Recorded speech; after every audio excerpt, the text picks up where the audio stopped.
Bonjour à tous, on se retrouve aujourd'hui pour un remplissage. Donc j'ai retrouvé quelques pièces qui étaient dilapidées dans mes poches. Donc, les voici, on verra combien il y a tout à l'heure.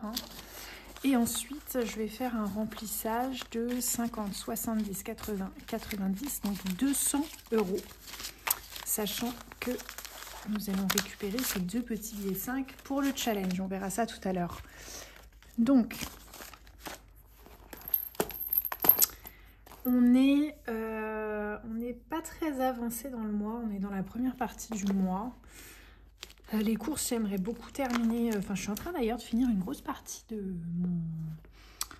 de ce que j'avais acheté de mes courses. Donc, ça, c'est très très bien. Je suis très contente.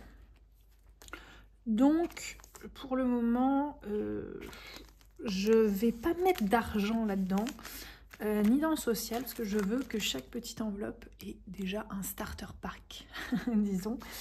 Donc voilà. Donc dans le fonds d'urgence, je vais mettre 30 €. Donc ce que je vais faire, c'est que je vais prendre le billet de 50 et je retire le billet de 20. Je commence à pouvoir, comment dire, retourner aux enveloppes budget. Donc c'est que l'argent commence à re-rentrer petit à petit. Alors j'ai encore énormément de dépenses à faire, énormément de choses. En fait, l'appartement est quasi neuf que j'ai acheté, mais c'est interminable un aménagement. Pour ceux qui l'ont déjà fait, vous savez très bien de quoi je parle.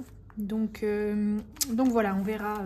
J'essaye en ce moment de mettre un petit peu de côté, faire un petit peu d'aménagement, et puis je vais retirer un petit peu de cash aussi, comme ça me permettra de constituer mes enveloppes, de plus avoir touché aux enveloppes et de me contenter que des dépenses de courses, ce qui me permettra de mettre un maximum de côté. Voilà. En santé, je vais mettre 20 €.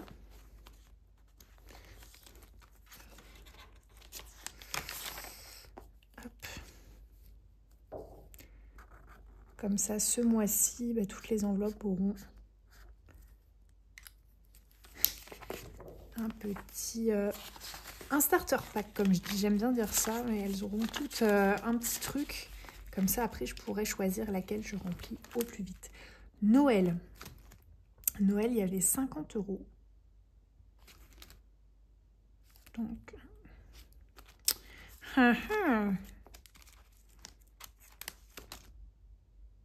on verra après Noël. On va la mettre de côté. Maison, 20 €. Je vais remettre 20.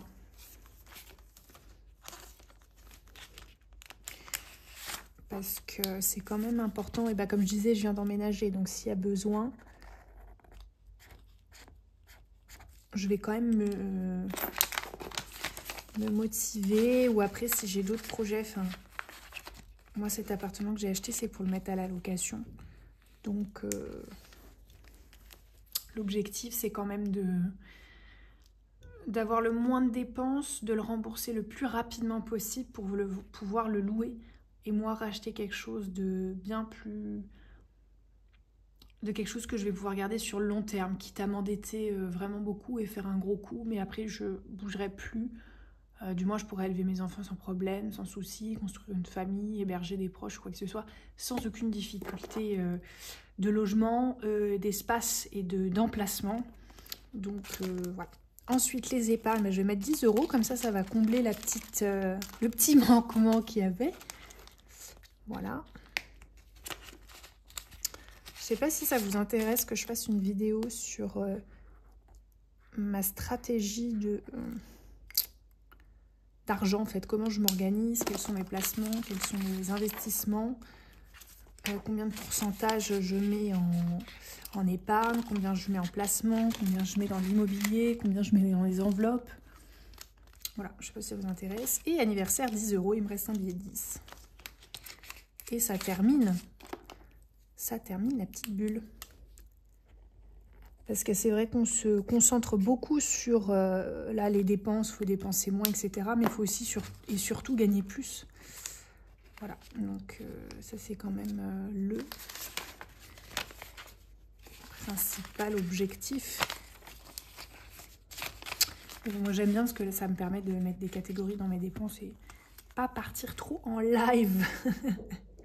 D'ailleurs, ce système me fait acheter beaucoup moins en ligne. Et ça, c'est bien parce qu'en ligne, on est tellement tenté que grâce à ce système, en fait, quand j'ai emménagé, après, il y a un très très grand centre commercial à côté de chez moi. Et maintenant, j'achète plus du tout en ligne. En fait, je pensais qu'en ligne, au début, quand il y a eu la création d'Amazon, AliExpress et tout ça, c'était vraiment pas cher par rapport à ce qu'on avait dans le... Bon bah, Noël attendra. Noël attendra. C'était beaucoup moins cher, en fait, qu'avant les trucs à acheter, enfin, que ce soit les fringues, la maison, etc.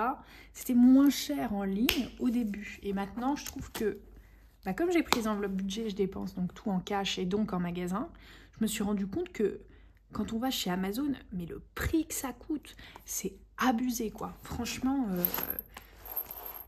bah, au final, c'est plus aussi intéressant qu'avant. C'est au début, c'est comme chez Emma, je sais pas si vous allez souvent dans cette boutique, mais au début, c'est hyper intéressant, c'est vraiment pas cher, il y a plein de choses mignonnes. Et une fois qu'on a l'image du magasin qui est pas cher, bah en fait, là-bas, on dépense sans compter, alors que c'est devenu très cher, en fait.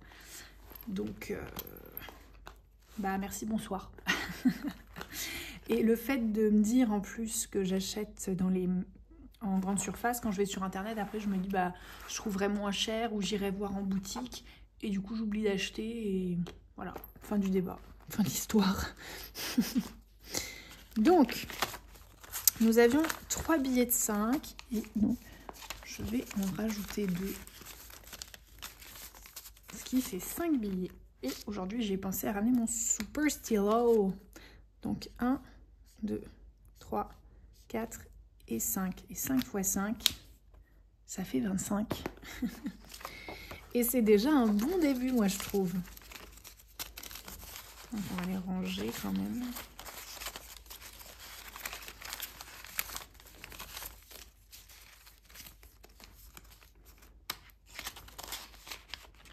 Il y a pas mal d'astuces aussi.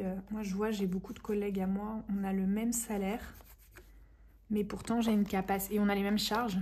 Pourtant, j'ai une capacité pour mettre de côté qui est presque 10 fois supérieure. Ce qui est énorme quand on le dit. Et en fait, ils n'arrivent pas à comprendre pourquoi.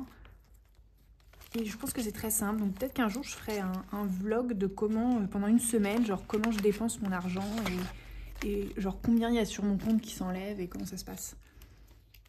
Je sais pas si ça vous intéresse aussi. J'ai plein d'idées, moi. Je suis tout terrain, j'ai plein d'idées. Bon, bref. Donc, dans les pièces, nous avons 2, 1 et 2. Donc, on a 2 pièces... 4 pièces de 2, donc 1, 2, 3, 4.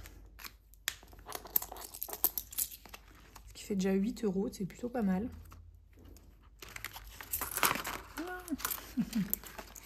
Voilà. Et 1, 2, 3, 4, 5, 6 pièces de 1. 1, 2, 3, 4, 5, 6. On a déjà fait une colonne. Super. En plus, les 36 €, ça me permettrait, par exemple, comme là je suis en train de terminer mon épicerie, ça me permettrait de juste de faire un appoint sur les courses dont j'aurais besoin, par exemple aller acheter un petit steak haché ou pour finir mes pâtes, par exemple pour faire des spaghettis bolognaises, il me reste des tomates, donc je peux faire une sauce tomate et voilà, ça peut être pas mal. Et donc, au lieu de taper dans un billet de 50, sortir le billet de 50 de son compte en banque, là, ça me permettrait juste de sortir les 36 €. Je suis très contente. Alors qu'à la place, si j'avais gardé cet argent dans ma poche, je me serais dit, bon, je peux aller m'acheter une baguette ou un truc comme ça. Elle est jolie, cette pièce. Ça se trouve, elle est hyper rare. En fait, elle vaut 10 millions d'euros. Bon, et les 1,50, je vais les garder quand même au cas où pour d'autres choses. Voilà pour ce qui est du remplissage de ce mois-ci. Le mois prochain, on remplira aussi la bourse. Je vais remplir le petit papier en amont. Et parce que ce mois-ci, je ne vais pas acheter d'actions. Donc j'aimerais mettre 1 800 € cette année dans la bourse. Donc voilà, je vous montrerai comment je me débrouille. Voilà, j'espère que vous avez bien aimé ce remplissage. Moi je vous dis à la semaine prochaine peut-être si il y a de nouvelles rentrées d'argent. Et puis sinon, on se retrouve le mois prochain pour le bilan et ensuite le remplissage. Voilà, portez-vous bien et à bientôt.